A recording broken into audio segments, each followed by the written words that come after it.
All right, House of Payne fans, I'm going to try to get this review out earlier than last week's episode, but season 13, episode 4, failure to succeed. I would say that this is probably my least favorite of the season so far. It wasn't a bad episode, but it wasn't super great. The B plot was the weaker aspect of it, yet again, similar to episode 1, boiling down to the whole Curtis and the barbecue sauce storyline stuff. But in terms of the main plot point involving Malik and Lisa, I'd say that was definitely the strongest part of the episode. So I'm going to give it a solid 7 out of 10. And the synopsis is pretty much, well, to be honest, whenever I do these episode reviews now, I only have like 3 bullet points because the episodes are so to the point. Given that they're only 20 minutes long, I only have so much I need to write about. I mean, compare that to Bruh season 4, where the episodes were about 22 to 28 minutes, and yet I would have sometimes over half a page of notes. But Malik is thrilled that he is able to land an interview with a councilman he idolizes, but he finds out that getting the job is only half the battle.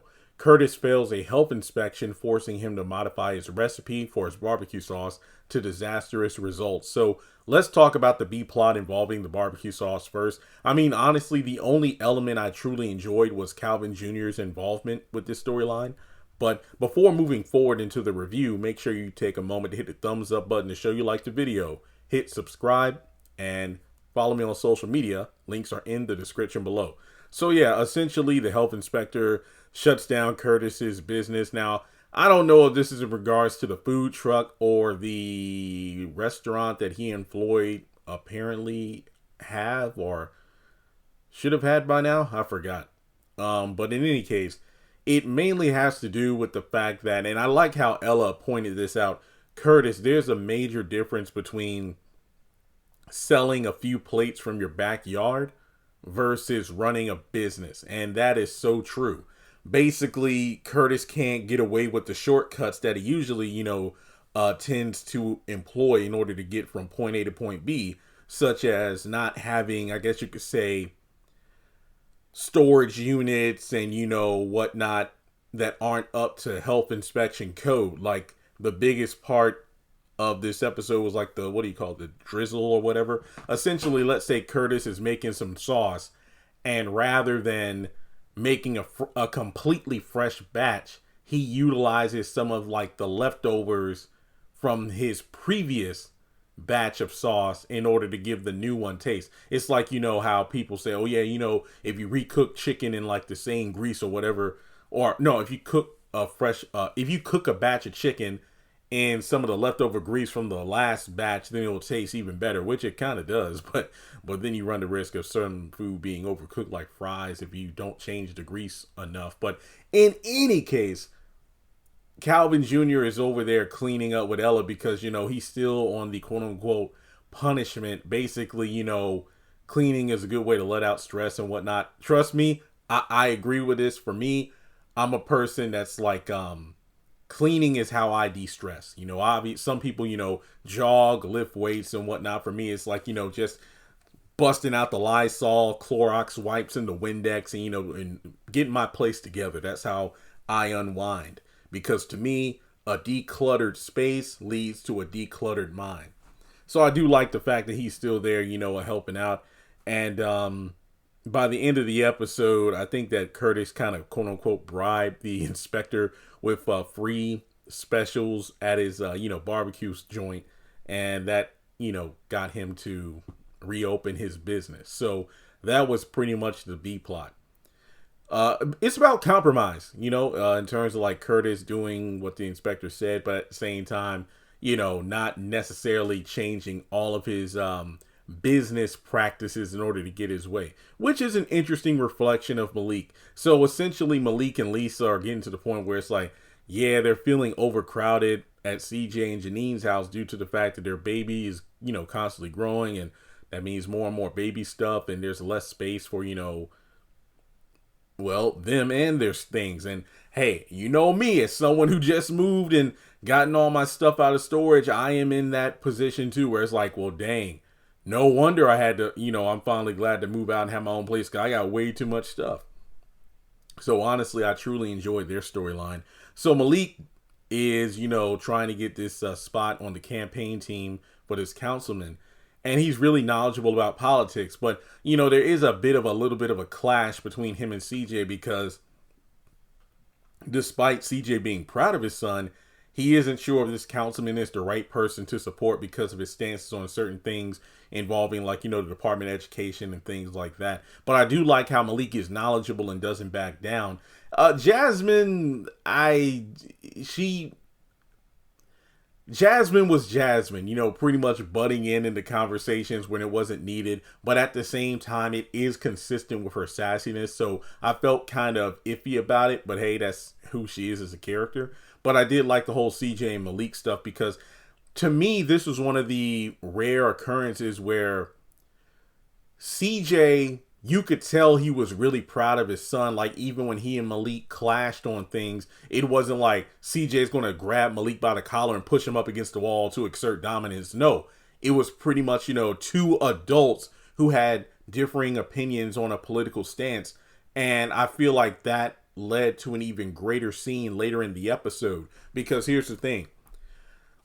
Malik being excited about this position felt like, this would be great, in order to make money as well as start my political career. And Lisa is excited because, Malik gasses her up saying, hey, if I get this job, this could hopefully lead to us getting enough money so we can get our own place. Which is funny because I remember like 2 or 3 seasons ago, CJ and Janine wasn't on screen, but CJ said, look, I was talking with your mom and we agreed that if we put up the money, you and Lisa can get your own place and you could, pay us back, kind of like in rently installments as, work and whatnot. And Malik didn't want to do it because this was definitely season 10, the second season of the BET show reboot because, he and Lisa really weren't getting along and he didn't want to be alone with her. And I'm thinking to myself, bro, your parents are offering you an out in order to get your own spot. That way you won't be overcrowded because think about it, you got your parents, the twins, Jasmine when she comes home from college from time to time. Then it's you, Lisa, and the baby who wasn't there yet. So that was 7 going on 8 once the baby showed up. People under the same roof. It's going to be hectic. But so they're excited about getting an apartment, master bedroom, and this kind of stuff. And I'm thinking to myself, man, I know, trust and believe, Malik. I know that feeling all too well, except it's just me and my nephew who's still here because he refuses to leave. But later on, it turns out he gets the job. He's excited. But then he talks to Lisa about it because at first I thought he was going to say, I got the job, but it doesn't pay. And I'm thinking like, yeah, probably some internship crap. But no, he says it doesn't pay well enough for them to actually be able to move right away. It's going to take way more time. And Lisa was thinking like, hey, I can find my own path in terms of rejoining the workforce in order to help us get out of here sooner. And Malik doesn't want him to do it, which leads to my favorite moment of the episode where CJ talks to Malik about, what Lisa told him about what he told her earlier. And that's the fact that, wait, you're not going to take this job because you're not going to make as much money as you thought? Well, Dad, you always taught us about knowing your worth. Oh, yeah. Also, earlier in the episode, Malik was thanking CJ because, even though they had differing opinions on this councilman, it's the fact that, hey, you always taught us to, stand up for what we believe in. You always took me and Jazzy to go watch you vote and, to protest and whatnot. So I love how it's all coming around full circle now. And you have CJ who instilled these different morals and values in his children. And now Malik is old enough to actually act upon them. And also CJ gives him props for finding his passion and his calling at an, early age, because there are people, heck, probably around, if not the same age as CJ, who still haven't found their passion or calling. And Malik's is politics. But the thing is, sometimes you have to, I don't even want to say take an L, but like he said, like drawing back an arrow, you got to pull it back in order to get some distance when you finally let it go. So even though this potential this campaign you got accepted to isn't going to pay you everything you want even though you have no political experience in working on a campaign, this is going to help you get to where you want to go. And I actually like that lesson, because imagine if, let's say, Malik is on this campaign, and it does really well. And I imagine that if he manages to help the councilman win, that's going to probably increase his value for the next campaign he gets involved with. Kind of like Maggie Day and Landon on the Haves and the Have-Nots, being the campaign team that was trying to help Jim and David get to the governor's mansion. So it makes sense. I mean, to have someone with zero experience expect to have a huge financial windfall, yeah. But then again, I guess the job posting didn't have to pay on the application, because Malik was sure getting this job would be what was needed to get that apartment. But at the same time, they probably were looking at apartments that he wouldn't be able to afford. Something tells me he probably would be able to afford an apartment, but not the kind of apartment he wanted for him and Lisa. So I just like the fact that they just stepped back and reflected on what it's going to take for them to make it to the next level. Like, Malik wanted to do it all by himself, but CJ's like, don't worry, Lisa can find her own way. It's like, yeah, well, I don't even know what she can be good at in the workforce. And I love the fact that CJ's like, look, have faith in your woman. She can find her way, and you all can work together. Even if you can't get an apartment right now, it's going to happen. So taken for me, who had to wait 3 years to finally get a house after having to move home.